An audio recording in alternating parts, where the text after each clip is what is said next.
Americans for Prosperity North Dakota proudly supported important policy improvements that broke barriers for all North Dakotans this legislative session. From tackling unnecessary and burdensome occupational licensing standards to fighting for tax relief, AFP is proud to have played a part in improving the lives of North Dakotans this year. Join AFP today by visiting www.afpnd.org. This advertisement was paid for by Americans for Prosperity.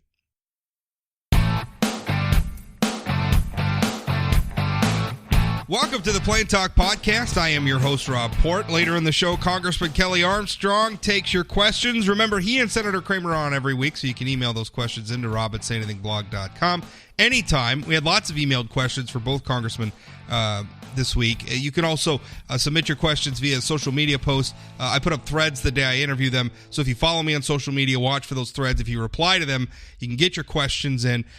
Or, you can send, a lot of people see the threads on Facebook and they send me the questions privately. They don't maybe want their name associated with the question, I guess publicly, which is fine by me. I'm happy to ask the questions. So all great ways to get your questions in. But before the interview, let's talk about perception and reality.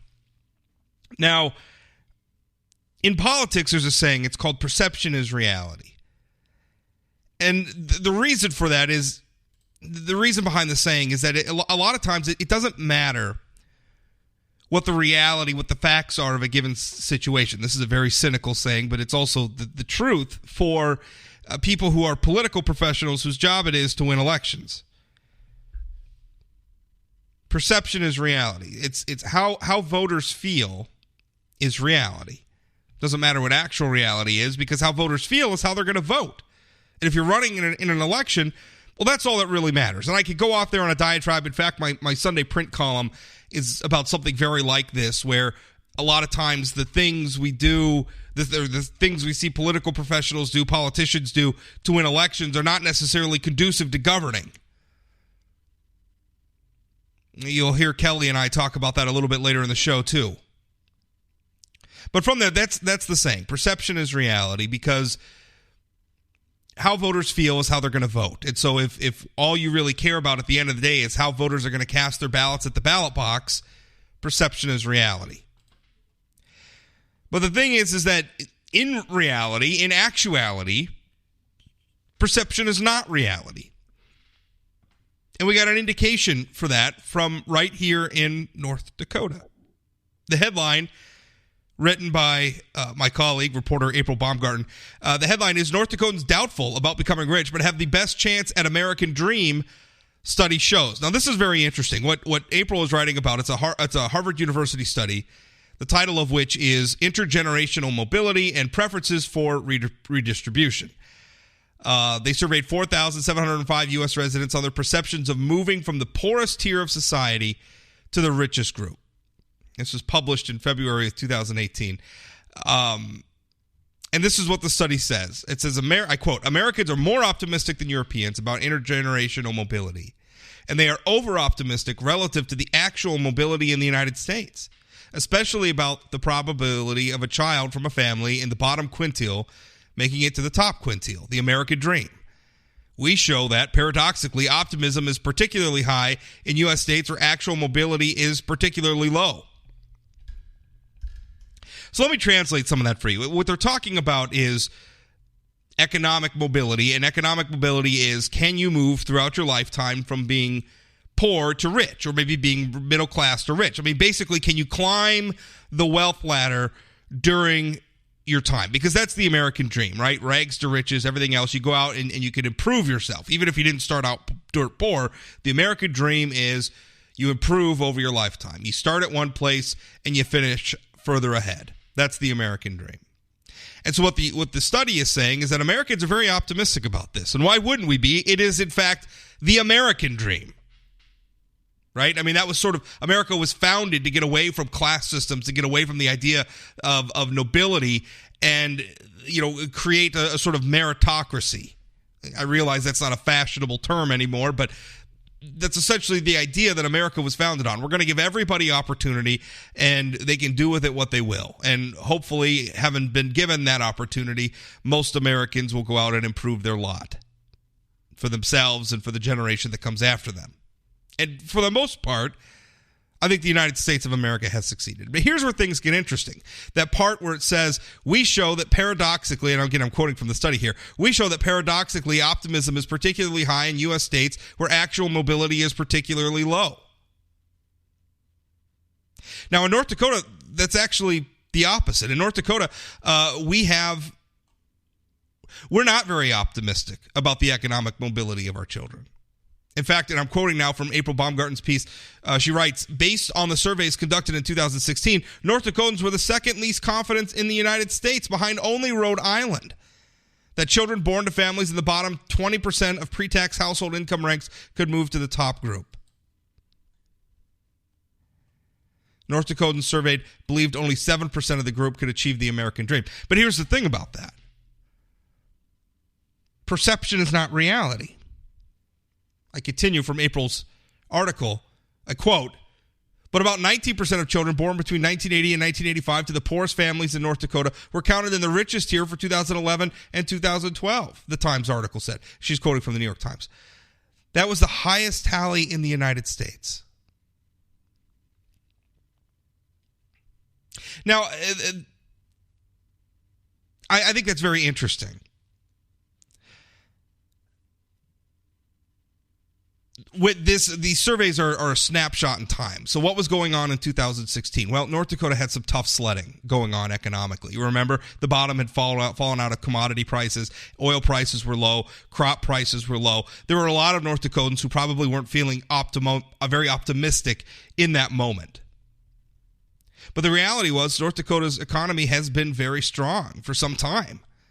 Not just during the oil boom years. I mean, if we go all the way back, again, the study looks at children born in 1980 to 1985 and tracks them from 2011 to 2012. What they're finding is a lot of income mobility. That's not just the oil boom. North Dakota's economy has been very strong. But in the moment that they were surveyed in 2016, North Dakotans didn't feel that confident about the economy. And honestly, it wouldn't surprise me if North Dakotans felt that way if we looked at a time window larger than maybe just that moment when they were surveyed in 2016. I don't know that North Dakotans generally are a very optimistic people. I think North Dakotans, given that our state is dominated by the agriculture industry, which in turn is controlled in a lot of ways by factors that are beyond anybody's control, the weather most notably, North Dakotans tend to be kind of fatalistic. But my larger point here is that, yes, for the purposes of politics, perception may be reality, but for the purposes of everything else, maybe we could stop being so cynical. Maybe we could realize that reality is reality, and sometimes voters, sometimes the public has a skewed sense of it. I think maybe the lesson here for you and I on a day-to-day basis when we're reading headlines, they're negative headlines, and we're inclined to feel cynical about the world, is to spend some time really thinking about what it is we're cynical about. Spend some time really thinking about, is our cynicism warranted? Is are our dour thoughts warranted? And we may find that they're not. We may find that, in fact, very often, the way we perceive things is not, in fact, the way they are. My interview with Congressman Kelly Armstrong, up next. This episode of the Plain Talk Podcast is brought to you by Energy of North Dakota. Oil and natural gas from North Dakota strengthens all of America. And through our abundance of talents, innovations, and technologies, energy responsibly produced here translates to worldwide economic stability. With producers and our communities working together, we're securing a sustainable future that generation after generation can build on. It's all happening right now with Energy of North Dakota. Learn more at energyofnorthdakota.com.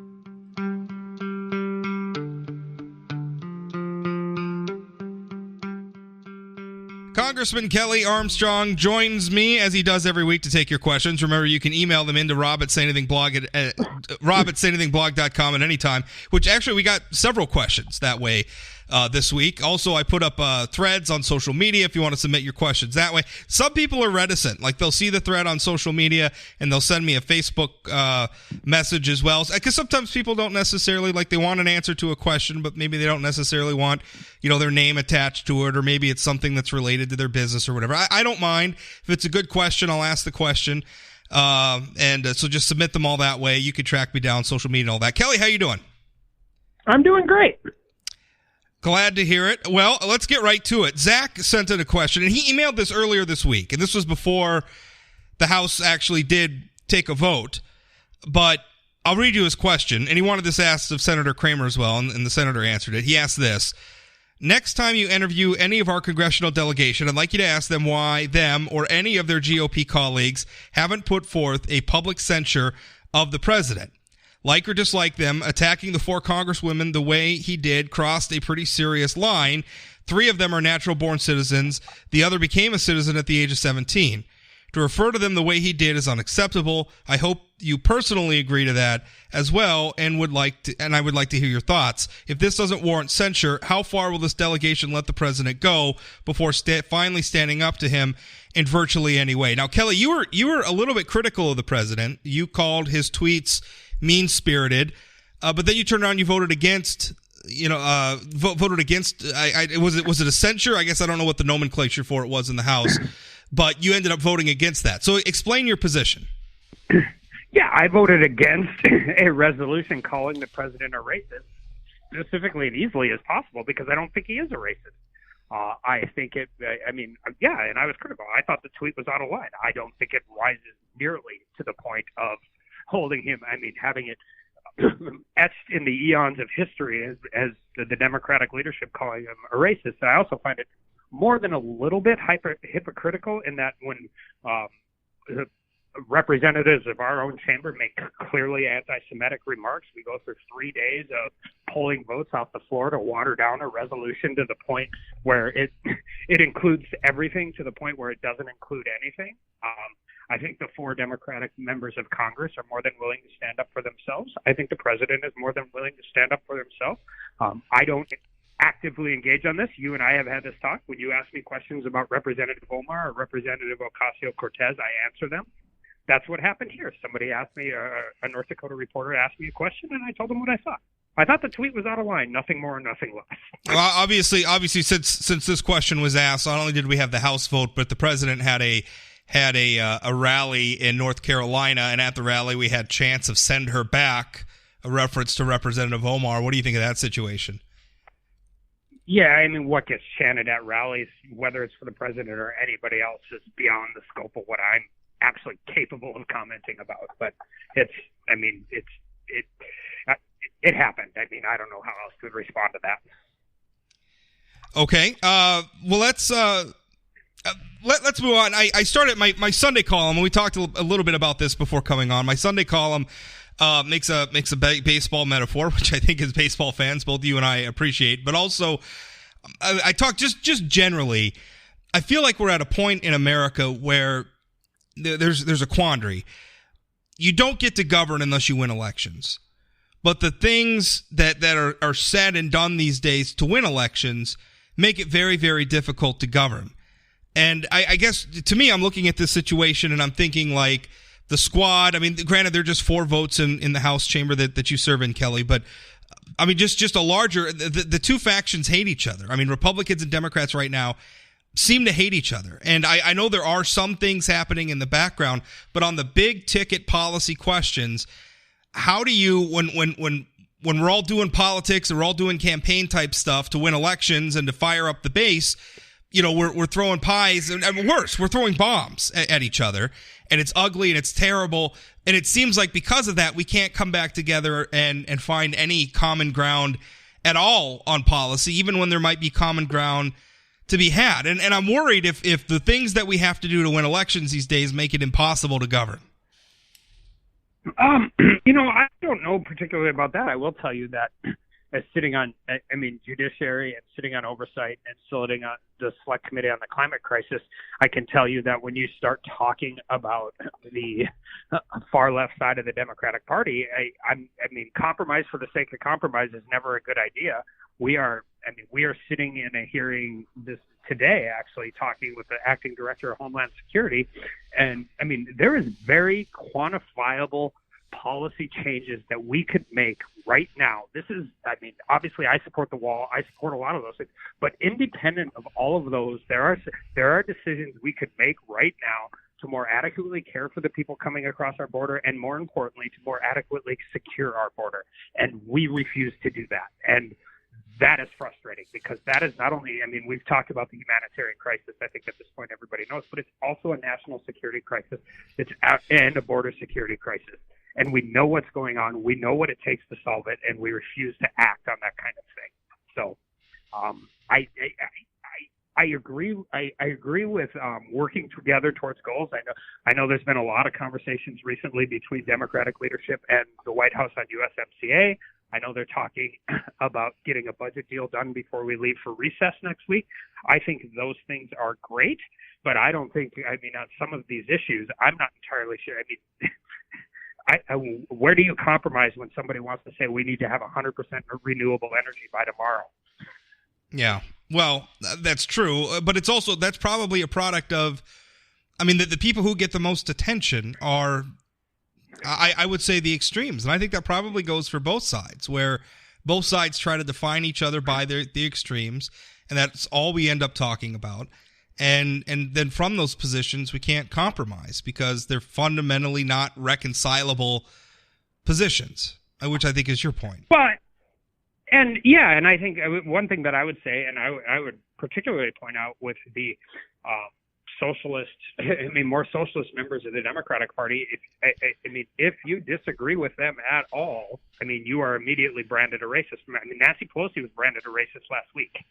I mean, this isn't unique and circumspect. It's not that they disagree with their idea. They will absolutely mobilize whoever they can to say you are a terrible person if you disagree with their idea. And that's what, I mean, and that's what, by the way, I think that's one of the reasons why President Trump got it out.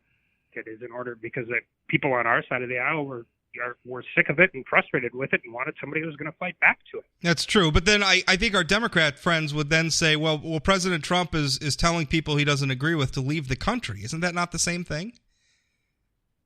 Well, I mean, that is, I mean, like I said, I didn't appreciate the comment. I thought, I mean, but that's kind of how, I mean, those types of things go. And I think whenever you have these things, you have a reaction and you have an action, and then you have a reaction. And I think if you want to talk about the single biggest reason President Trump got elected, I think it's that. Let's move on. Another question via email from Steve. He goes, I'd love for you to ask both Representative Armstrong and Senator Kramer the following. As elected representatives to the state of North Dakota, why are you so eager to give over your Article 1 responsibility, such as the census, which is in Article 1, Section 2, and oversight of the agencies to the executive branch, which is Article 2? When you represent yourselves as constitutional conservatives, isn't this an abrogation of your oath to support and uphold the Constitution? Well, I think you and I have talked about this before. I think over the last 40 years, Congress has abdicated more and more of its Article 1 authority. I think one of the things Madison probably got wrong when we were talking is he's like, the Congress will fight tooth and nail to protect its Article 1 authority. And I think what he missed is I think for the most part, Congress will fight tooth and nail to stay in Congress.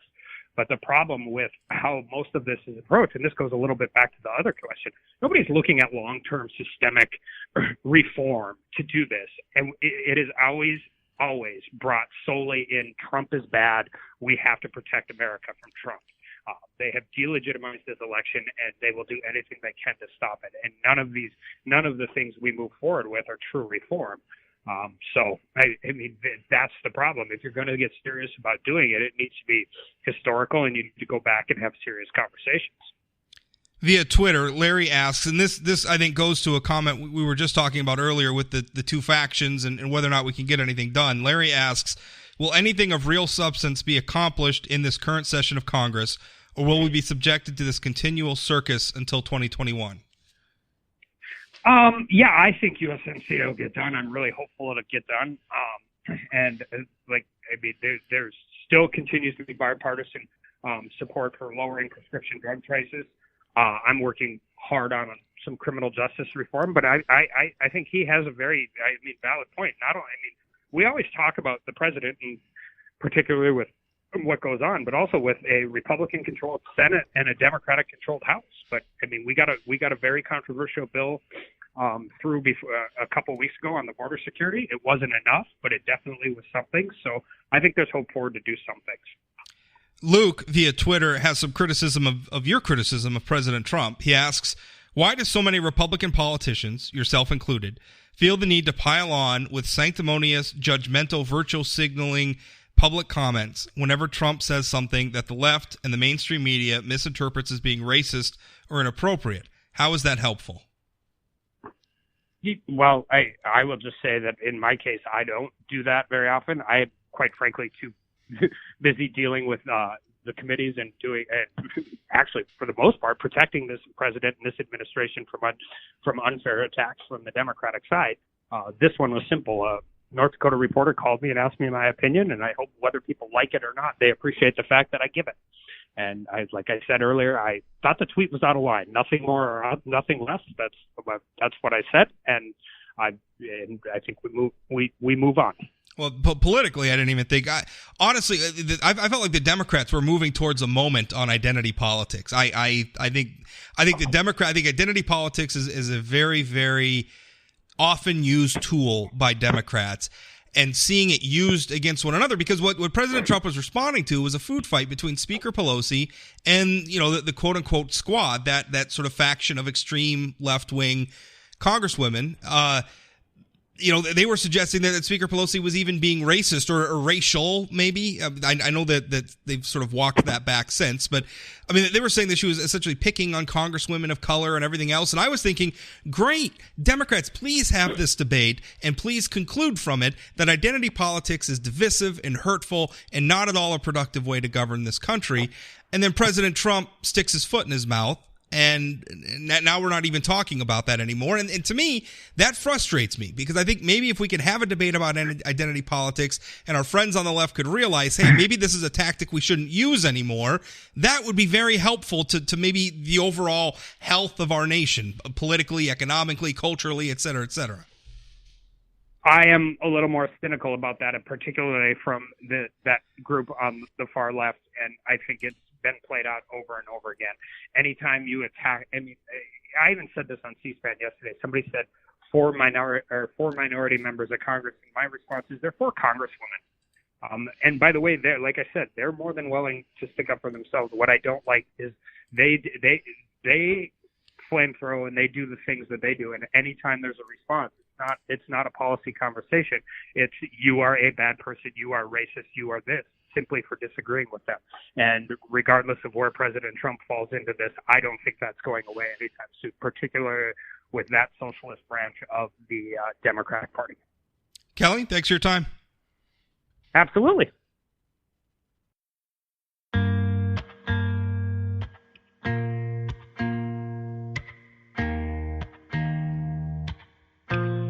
That's it for today's Plain Talk podcast. Remember, new episodes come out most weekdays. Like I've been saying, I'm on a little bit of a summer schedule here, so not quite as rigorous as maybe will be during the heat of the political battle, but multiple updates every week, including my 2 episodes featuring Senator Kevin Cramer and Congressman Kelly Armstrong. I hope you're finding those useful. I hope you're finding the ability to interact with them in that way useful. Lots of different questions from lots of different people every week, so I've been very satisfied with how they're turning out. If you ever have any questions about the show, any feedback, you want to submit questions, or get in touch with me for any reason at all, if you just want to say hi, you can email me, rob@sayanythingblog.com. Also, follow me on social media. Just search for Rob Porter, Say Anything Blog on social media.